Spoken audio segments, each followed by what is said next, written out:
Gospel of John, chapter 6. The Gospel of John, chapter 6.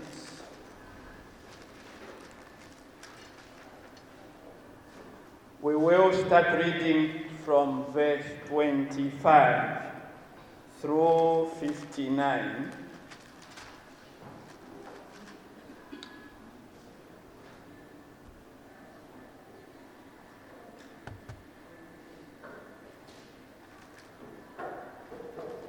Verse 25.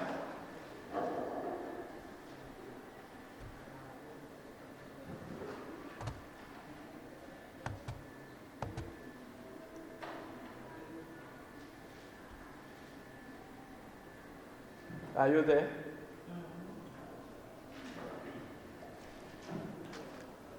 Verse 25.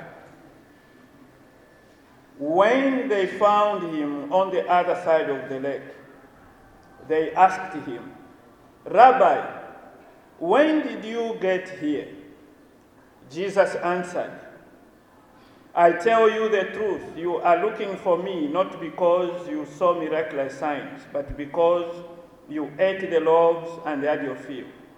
Do not work for food that spoils, but for food that endures to eternal life, which the Son of Man will give you.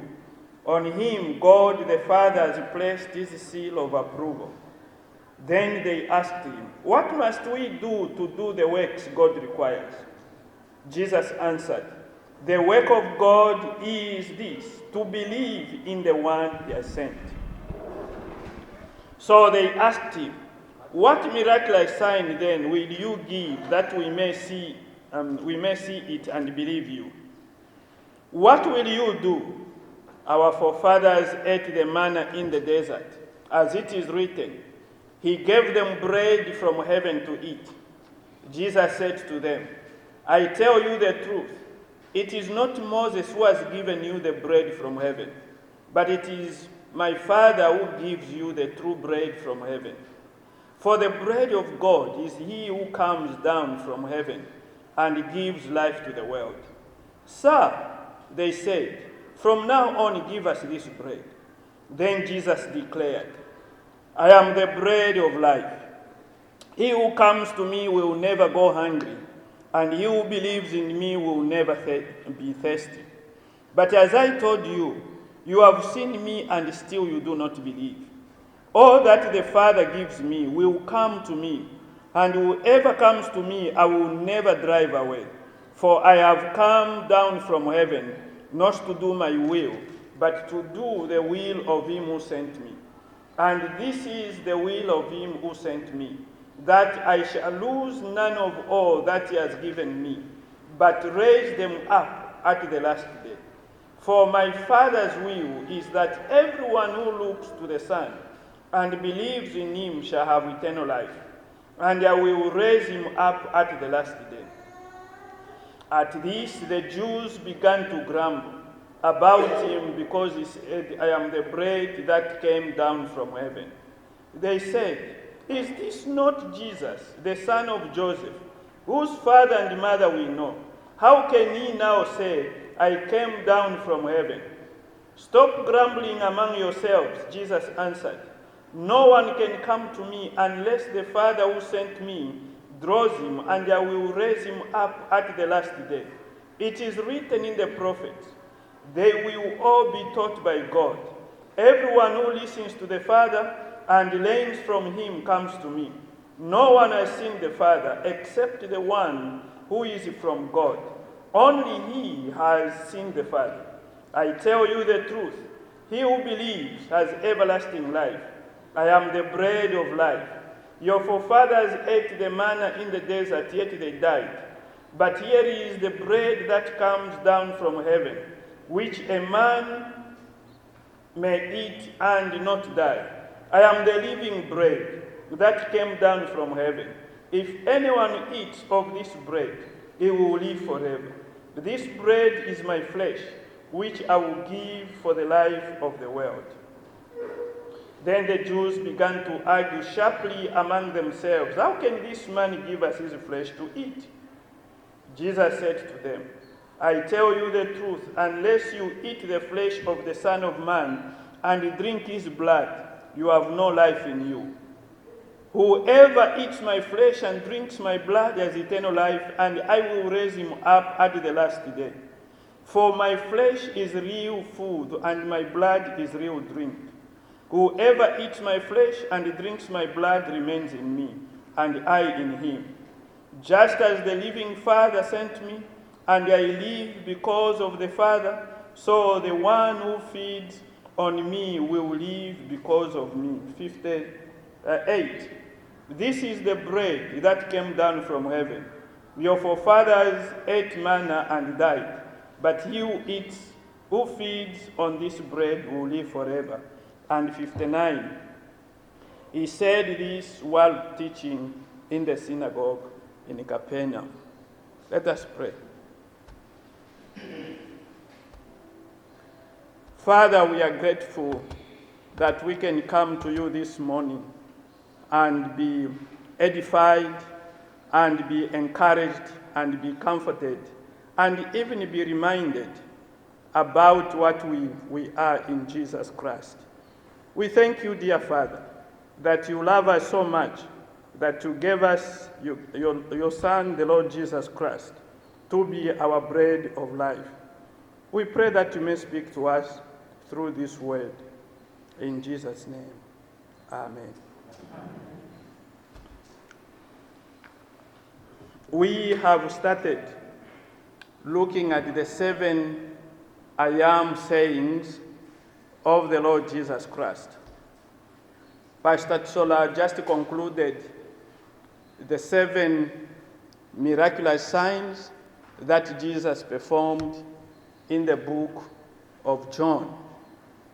And in this same chapter that we are dealing with today, we start with the 4th sign, the feeding of the 5,000, and also Jesus walking on water. Then after that, we see that the people follow Jesus to the other side of the lake of Tiberias. And it is a long section containing some of the greatest teachings concerning the significance of Jesus' ministry. We will only deal with the passage that we have just read. The other one from 60 to 70 is another issue now. The people are responding to the message that Jesus brought to them, and many of them left, could not follow him because he was talking about people eating his flesh and drinking his blood. In this passage, Jesus addresses 3 kinds of groups of the people. Number 1, the unfaithful.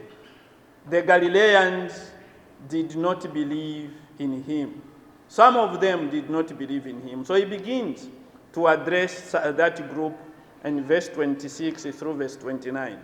And then he comes to the second group that he called to the faith or to be faithful, verse 30 through verse 35. And finally, he speaks to the faithful, verse 36 to 58. For food. They are obsessed with the material world only and are unable to see the true blessing God was offering them. Jesus reminded them to work for the food that endured to eternal life. That's what he tells them in verse 27.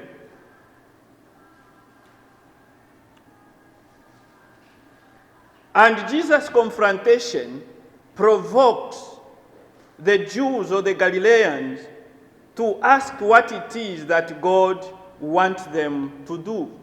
In verse 28, that's what they are telling him.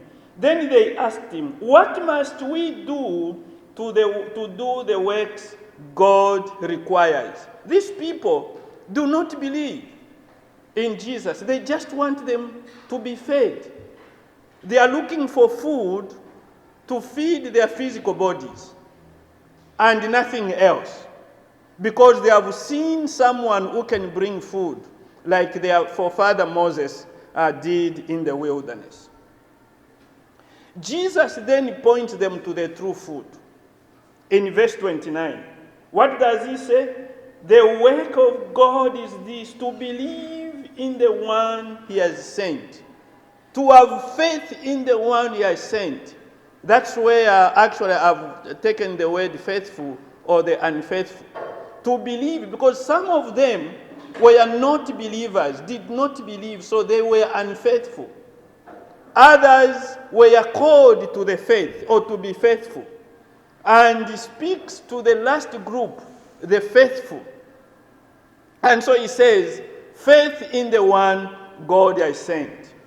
But Jesus' crowd still could not believe it.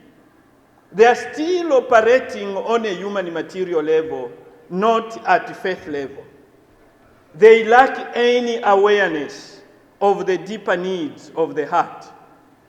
For them, God's blessings are a free food supply, manna, and a political Messiah who should deliver them from Roman colonialism.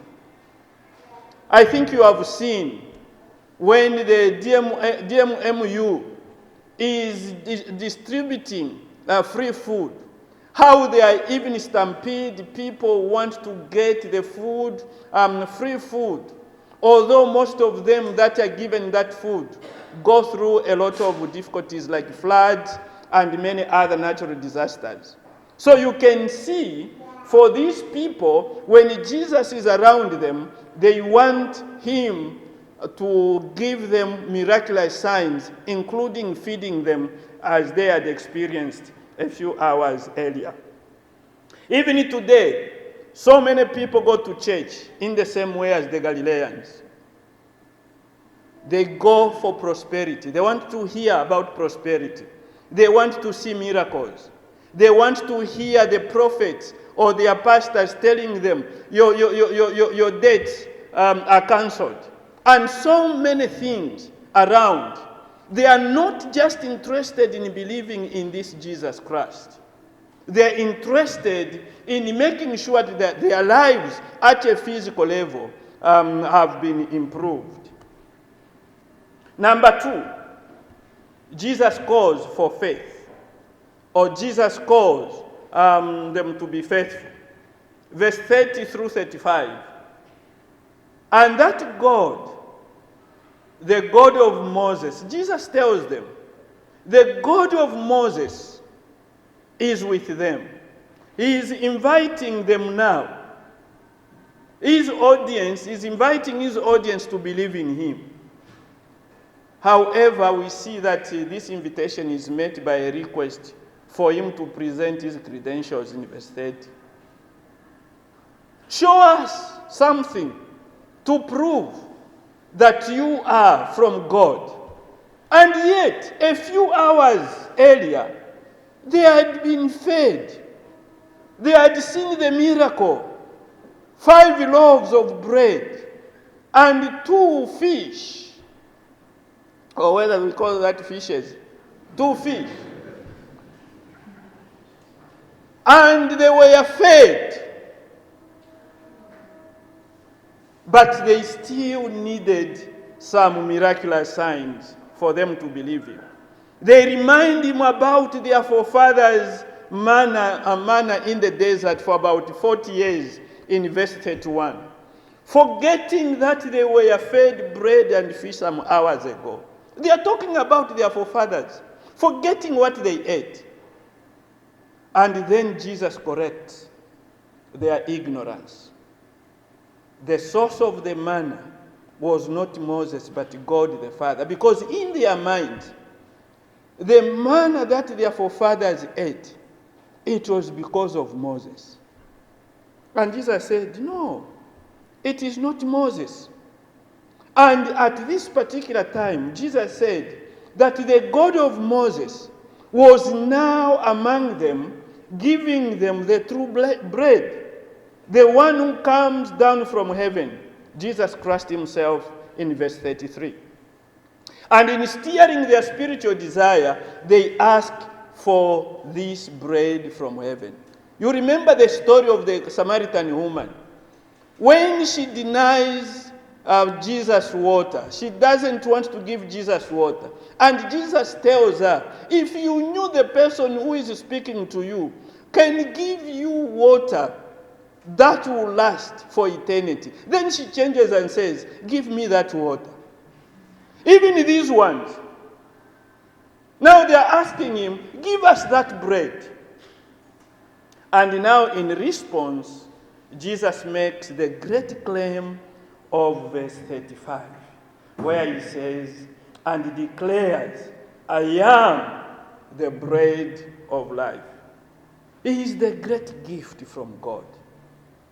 This is the first notable I am sayings in John, in which we hear a clear echo of the divine declaration of Exodus 3 verse 14. I am who I am, the self-existent God, the one who was and is and will be, the only object of worship. That's what he's declaring. He is in your midst, but you do not know him. You do not believe him. He is here. This statement shows Jesus is the answer to the needs of the human heart. Because the human heart is desperately wicked, and no one can understand it, as we are taught in Genesis chapter 6. The bread of life implies the role Jesus claims to fulfill the yearning of the human spirit. For Jesus' audience, and even for us today, bread is the primary source of life and nourishment. Bread is the basic food universally. In this saying, bread of life, Jesus fulfills the role as the primary source of spiritual nourishment. Do you have him in your life? Do you believe in this spiritual nourishment, the bread of life? He says he's the living bread. He is not dead. That bread is not dead. Manna was some bread or some food that was eaten, and people that ate it died. And at the same time, manna was only kept for one night or maximum 2 nights during the weekend, and it was rotten. But this bread is a living bread. By contrast, what Jesus once tasted takes away that hunger and thirst. Jesus alone can satisfy the hungry and the thirsty soul. In a world where there is much hunger and thirst for the material and physical wealth to fill the inner emptiness of its people's hearts, Jesus' invitation comes with a wonderful relevance. He who comes to me and he who believes in me. He's talking about us following him, coming to him, and believing in him, having faith in him. He says he will never go hungry, and he will never be satisfied, he will never be thirsty. This is the promise that Jesus is making to all of us. This is the promise especially to those who do not believe in him, the promise that he's making to the unbelieving world. Number 3, he comes now and speaks to the faithful, verse 36 through 58. And he turns to the faithful and pronounces 3 important things as bread of life. A, he says, to you the faithful, there is security. He talks about the faithful security, the well-being, the safekeeping, the reassurance that he gives them, or he gives us. The faithful, he says, are given to the Son, verse 37. You are given to me, in verse 37 and in verse 40. This shows God's sovereignty, that God can do anything that he wants to do. And in this particular scripture, he is giving the faithful to the Son. Not only sovereignty, but also he shows election. God's election is also confirmed here, and is necessarily as well the work of the Son, as Jesus acknowledges it here in verse 70 of the same chapter we have read. He says, have I not chosen you, the 12, yet one of you is a devil. And in chapter 15, verse 16, he says, you did not choose me, but I chose you and appointed you to go and bear fruit, fruit that will last. So we see the faithful are given this promise of security because God has given them to the Son, and the Son receives them, and the faithful having been given to Jesus, the Son for his part takes care of them. The Son for his part undertakes to keep and protect all of them. And this is what he tells us in John chapter 10, verse 25 through 30. That those that the Father has given me, no one has the power to snatch them from my hand. As bread of life, when we feed on him, when we believe in him, he protects us. And no one has the power to snatch us away from him. So when you believe in this Jesus, when you eat him as the bread of life, as you put faith in him, he promises to protect you. He promises your well-being. He promises your safekeeping. He is reassuring you that no one will have any power to snatch you away from him. Number 2, it talks about the destiny of the faithful in verse 41 through 51. What is their destiny? Their destiny is eternal life. Manna was given only for the nourishment of the body, and that everyone who ate it died. Manna did not prevent death in verse 49. Jesus, as the true bread of God, gives everlasting life to those who believe in him. Verse 51. He is bread to the soul, as manna was bread to the body. He nourishes and supports the spiritual life as bread does to the physical life. Our bodies live by bread, but our souls better by Christ. This is the destiny of the faithful. They will conquer death because they are more than conquerors through Christ who strengthens them. They will be raised up in verse 44 and live forever with him beyond death. Verse 47, 50 and 51. For this destiny to be realized, the bread has to be eaten to give life. Or you have to put faith in him. Verse 51. This is what he said. You have a destiny.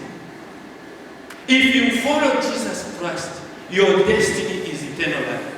If you believe in Jesus Christ, your destiny is eternal life. If you put faith and eat on Jesus Christ, feed on him as bread of life, your destiny is eternal life. Do you have it? Number 3, the identity of the faithful.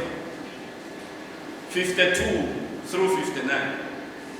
Faith here is compared to the eating the flesh and drinking the blood of Jesus himself.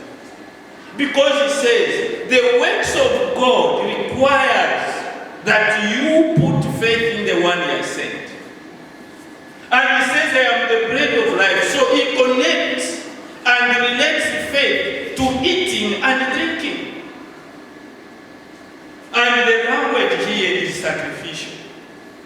Remember, in the same book that we have been following, it is already proclaimed that Jesus is the Lamb of God who takes away the sin of the world.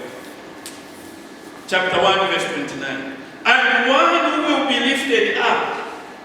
That's what he says in chapter 3, verse 14. Just as Moses lifted up the snake in the desert, so the Son of Man must be lifted up. His broken body and blood poured out on the cross was done for the remission of sin, and the faithful personally participate through the Lord's Supper in faith. This is what he says, verse 53 through 57. Everlasting life is attributed to faith in verse 47 and to eating and drinking in verse 54. St. Augustine said this. He summarized this passage only in a few words. He said, and I quote, "Believe and you have eaten." End of quote. When you believe in Jesus Christ, you have eaten him as bread of life. The bread that will never rotten, will never be rotten. The bread that is living. The bread that is coming from heaven. It is the bread that will live forever and ever. And because you are in him, you will live forever. So it is speaking about security to the faithful. It is speaking about their destiny to the faithful. It is speaking about their identity, to be in him and live with him forever and ever. Let me, as I come to the end, bring some teachings about desire of Christ and delight in him. If the soul does not hunger and thirst for righteousness, it is dead. It is also certain that we can have no spiritual life unless we get it from Christ by faith. Christ, the bread of life, is the living principle of grace. There is no grace without putting faith in the Lord Jesus Christ. There could be common faith for those who are not without Christ. This is what he's saying in this passage. Number 2, what are the benefits and advantages of putting faith in Christ? He says in verse 56, we shall be one with him. As our bodies are with him that system, and it becomes one. This is the same way Jesus is saying, you remain in me and I remain in you. We shall be with Christ as one. By faith we have a close union with Christ. He is in us and us in him. John 17 verse 21 through 23. Jesus becomes our refuge and we dwell in him. Christ will share in our griefs. Christ will share in our graces. Christ will share in our joys. He will share in every area of life that we go through. Because he is part of us and we are part of him. It is an inseparable union throughout eternity. This is what we read in Romans chapter 8 verse 35 through 39. Not even in death, not even in life, not even in nakedness, not even anything else, or tribulations, persecutions, will separate us from the love of God in Christ Jesus. We are inseparable with him as long as we believe and put faith in him. We shall live eternally with him and by him, as our bodies live by food. Just as our bodies live by food, we shall also live with and by him. The living Father has life in him, in and of himself. Christ, God is the I am, who I am, the one who was, who is and will be. He has no beginning, he has no end. And because God the Father has no beginning and has no end, Jesus Christ has no beginning, has no end. And those who feed on the bread of life, they will live by Christ and with Christ. Because they will have that same life with Christ. We shall live eternally with and by him, as our bodies live by food. And we shall live eternally, according to verse 54, by him. Christ has in him eternal life. And that eternal life is promised to those who feed on this bread of life. We shall live forever, according to verse 58. This is the bread that came down from heaven, Your forefathers ate manna and died, but you who feeds on this bread will live forever. And therefore, the faithful shall live with thee throughout eternity. Do you have this bread of life? Have you put faith in this Jesus Christ? He brings assurance. He's talking to the unfaithful. Do you still not believe in him? He's inviting those who are unfaithful to come to him. Are you still rejecting the glorious message of salvation? And he's speaking to the faithful. When you read from verse 60 to 70, some of the people that heard him speak about his body and his flesh and his blood, they said, we cannot follow this kind of a human being. How can he talk about giving us his flesh and drink his blood? They left. He asked a question to the remaining disciples. Are you not living? And they said, where can we go? You have eternal life. You have the word of eternal life. What is your stand? Where are you among the three? It is my prayer that you are faithful and you want to continue with him. He has assured you and me about your security. He has given you and me your destiny. He has given you and me the identity. And you can feel proud of belonging to him, because your life and my life will live throughout eternity. Throughout eternity. May God richly bless you. Amen.